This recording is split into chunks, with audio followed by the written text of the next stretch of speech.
Tony, what time are you going to come back? It's already close to lunchtime. Sorry about that. I'll be back in about an hour or so. You're not driving right now, are you? No, of course not. I just stopped at a gas station for a short break. I started to get a little sleepy.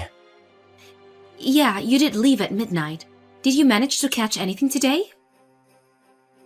Just a little, but not as much as some days.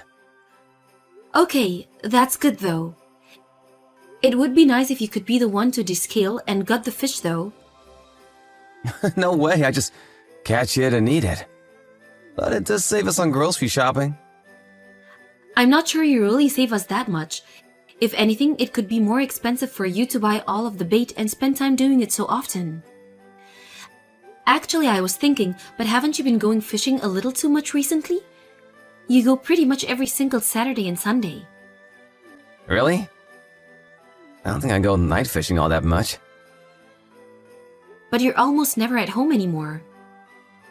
Are you gonna tell me to stop doing my favorite hobby? That's not what I'm trying to say. I'm not asking you to never go at all, but I want you to spend more time with Sam. Do you even remember the last time you spent some time with him? I don't remember the exact time and date. But I spend time with him here and there. Well, yeah, but all you ever do is play video games with him sometimes. And even then, it's only one round each time you do. I have work on the weekdays, you know. I get tired too. Can't just sit there playing games with him all night. That's why I'm asking you to free up either Saturday or Sunday to play with him. It doesn't have to be both, but at least one of them each week. He's still only 8 years old. Not only, he's already 8 years old.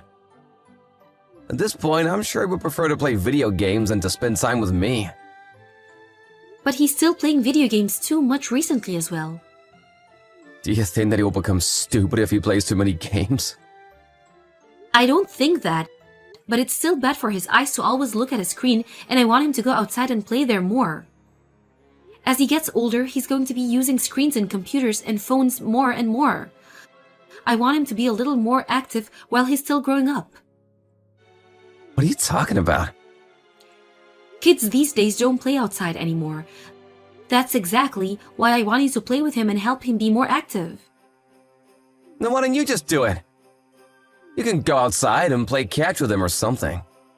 Are you planning on leaving everything to me? No, that's not what I meant. Then in that case, you need to take some time away from fishing and spending more time with Sam.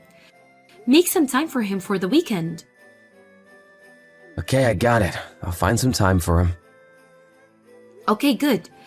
He will grow up so fast, and then he will be the one who won't want to spend time with us. You have to enjoy this time while it lasts. By the way, once you come back, we need to go shopping. Oh, do we have to? I'm really tired. But I have to clean up and put away all my fishing gear. When you started fishing, I told you that you have to make sure you still do your part for the family. And I'm the one who always has to gut the fish, and that's the hardest job. Fine, I got it. Let's go together then. Great, I'll be waiting. Drive safely. Tony, this isn't what we agreed on. Alice, why are you awake already? It's only 1 a.m. I just had to go to the bathroom. And I wake up to see that you're gone from the bed and all of your fishing gear is gone too. What's going on? The three of us had plans to go shopping today, didn't we? Why did you just run off and go fishing on your own? Look, sorry, but today I just really wanted to go. It's not just today though, is it? It's always like this. It doesn't matter how many times I talk to you about it. You always put fishing first. I can't help it. Fishing is the one thing that allows me to relax. Why don't you also find yourself a hobby? What? You don't really have any hobbies, do you? That's why you don't understand why I want to go fishing so badly. Listen here. I work part-time, do all of the housework, and look after Sam pretty much on my own. Do you really think I have time to enjoy some sort of hobby? I'd like to be able to do something on the weekend, but you always leave yourself. Then I have no choice but to stay home. You could just leave Sam at home by himself. He'll be fine. You're being too protective. He's only 8. I can't leave him at home alone for too long. Then we can send him to a friend's house to spend the day there. We can't just do that all the time. It will make trouble for those parents. They also have their own plans, you know? Then we can just buy him a phone. How about that? Then if anything happens, he can call us at any time and we can come back. He'll be fine. Remember when we were kids and how much we did on our own or just with friends? I think it's fine for him to find things out on his own a little. Plus, he's a boy, so he'll be fine. It doesn't matter if he's a boy or a girl. Recently, there have been so many crazy stories on the news. Ugh, you're worrying too much. It's better for boys to be given a little bit of freedom. Fine, I'll think about leaving him alone so he can have some freedom later on. We can come back to it. But right now, I'm angry at you for being selfish and leaving on your own. Don't try to change the subject. I'm sorry about it. I won't just go off fishing like that again. That's not the problem. I don't care that you went fishing. I care that you broke your promise and didn't join us today. Or are you going to come back before we leave today? Well, that's gonna be a little hard, I think. I knew this would happen. That's why I can't trust you with anything anymore. Just let me off the hook this one time. I won't break any more promises. Seriously, you need to cut this out. Oh, and by the way, if you don't catch anything, you don't need to buy it at the market on the way home. What? I don't do anything like that. I didn't mention it before, but Mary told me that she saw you at the market buying fish really early in the morning. Wait, what? I haven't asked you to buy fish for a few years at this point, so you must have bought it when you said you went fishing, right? Oh, well, okay, yeah, you got me. I thought you'd tell me not to go if I can't catch anything. It's your hobby, so I wouldn't say anything like that. That is if you make some time for your family. Night fishing is a big no, but why don't you just take Sam along with you next time? That way you can do what you want and spend time with Sam as well. Oh, that's a great idea. Why didn't I think of that before? Okay, next time I'll take Sam along with me. No night fishing, okay? Yeah, I got it. We'll go in the morning or the afternoon. Alright, it's settled. I'll take him next week. So just let me off the hook for tonight, okay? You know what will happen if you break your promise this time, don't you? I know, don't worry. This time I will definitely keep my promise. Alice, what's up with all the phone calls? I got so many missed calls from you. Why didn't you pick up? The wind here is really strong. I thought I wouldn't be able to hear you even if I did pick up. What are you doing right now? I'm out fishing, of course. It's really fun being out here with Sam. It's a lot different to how it normally is being out here alone. I'll take Sam with me more from now on. What are you talking about? Your son is in the hospital right now. What? The hospital? He passed out by the jetty in the extreme heat. Luckily, some passerby found him and took him to the hospital. He's dehydrated and has severe heat stroke. What, a heat stroke? And what were you doing while you left our son alone out there? And then you go and lie to me that the two of you are fishing together? Oh, I got a phone call from work and just went back to the car for a second. Yeah, well, the people who found him went to the car park screaming and looking for any family members, and no one showed up. I just didn't hear them. What hospital is he in? I'll go there immediately. No, you don't have to come. What? Why? Isn't it obvious? I don't want you here anymore. Even an idiot like you should be able to tell that under these circumstances.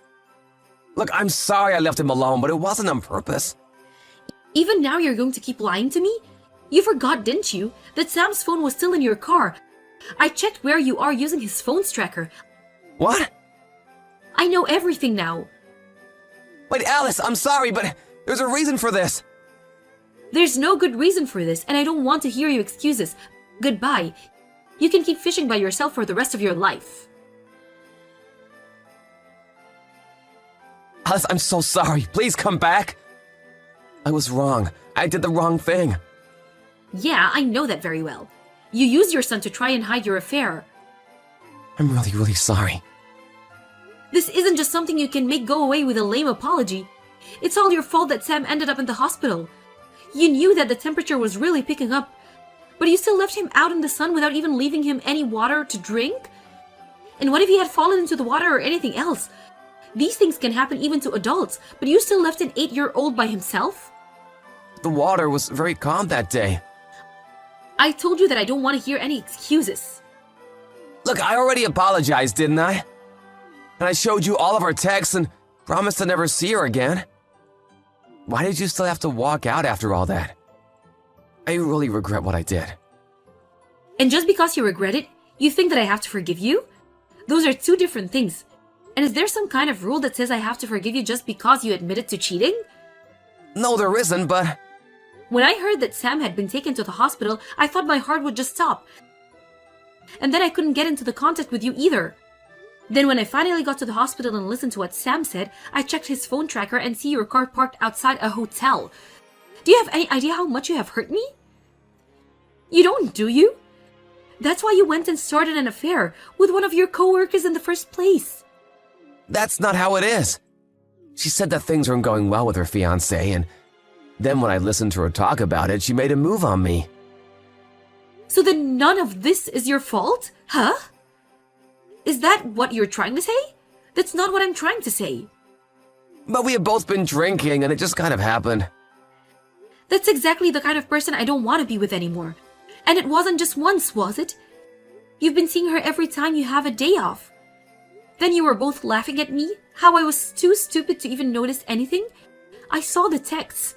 I feel like I'm the most pathetic person in the world right now. Even what happened to Sam, if I hadn't told you to take him fishing with you then, this wouldn't have happened. Wait, no, it's all my fault. I know that it is. But even so, I still blame myself for it too.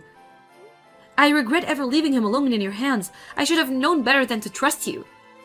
Let's just talk about this one more time. Sam is still in grade school. It would be better for him if he still had both parents around. Do you really think he needs a dad who never spends any time with him and leaves him alone to sleep with another woman? Plus, you were the one who said that he's already 8 and is growing up fast. I know I said that, but I think he still needs to have both parents around. I promise that I will be a good parent from now on. It's too late for that now. You can't just turn around and say that after the worst case scenario has already happened, you did something that you can never take back. I'll make it up to Sam as well. Sam doesn't want to go fishing anymore, he told me. You just handed him all of the gear without explaining to him what to do, and then you left him there all alone. Do you think he had a good time? All you did was leave him with bad memories. I'm sorry, but I really didn't plan to be away from him for so long. I just met up with her because we had decided to not see each other anymore because she was about to get married. I don't care about those details. It had nothing to do with me. Alice, I'm sorry. Please forgive me just this one time. Just give me one more chance. I've already given you plenty of chances, and you're the one who let me down each and every time. But I don't want to get a divorce. I won't use my time on fishing anymore. From now on, I will do all the housework and take care of Sam by myself. But please just forget about the divorce. Maybe it was just the affair. I wouldn't have chosen to go straight for the divorce. But you put your son in danger, and I will never forgive you for that. Then what if Sam forgave me? Would that change things? Even if we get a divorce, it won't change the fact that you are his father. So that's the problem. No, but it will be much better if all of us live together. There are more things I'll be able to do for him that way. We've been living together this whole time and you haven't done anything for him at all. If you really want to make things right for what you have done, then you can prove it with how you live from now on. Somewhere far away from us, of course. I told you before, but I don't trust you at all. I'm sorry. Please forgive me, Alice. I can't live without the two of you. What are you saying? You're fine without us, aren't you? That's why you always left us at home and went out to meet another woman. That's not why. I really realized this time around You and Sam are my reason for being alive. If that goes away, then why just not find a new hobby for yourself? Plus, no one will say anything now, no matter how many women you sleep with. You also don't have to bother yourself with raising a child. Good for you that your free time will increase. Isn't that what you wanted after this whole time? After that, we had to talk a few more times, but finally went through with the divorce. Both my parents and his supported my decision and thought that I did the right thing. Thanks to that, they were able to speak some sense into him and convince him to go through with the divorce without trying to fight it. Of course, I also exposed his affair to the fiancé of the woman he was cheating on me with. Unbelievably enough, he also worked at the same company as the two of them, and the rumors spread incredibly quickly. Because of the rumors, she quit voluntarily to find a new job instead. Tony had to pay for child support for Sam, so he couldn't quit, but I heard that he will be demoted soon enough. Even now, he texts me about how much he regrets his actions, but I haven't replied to one of those messages even once. The only time I ever texted him is about the child support, or to arrange meeting times for him and Sam. I don't trust anything that Tony says, so I don't know what will happen from now on. But if he really does regret his actions and has learned his lesson, then I hope that he never does anything to put Sam in a bad spot like that ever again. I moved out of the house with Sam, and we were about to begin our new life with just the two of us. I also got a new job, and I'm planning to starting to work there from the next month. Even after the divorce, my parents and Tony's parents come by sometimes to spend time with their grandson, and they all seem to have a lot of fun together. I don't think that Sam will forget how his father made him feel that day, leaving him alone on the beach. But I will make sure to never let him feel like that again. And as his mother, I will make sure that he always feels loved and cared for by me.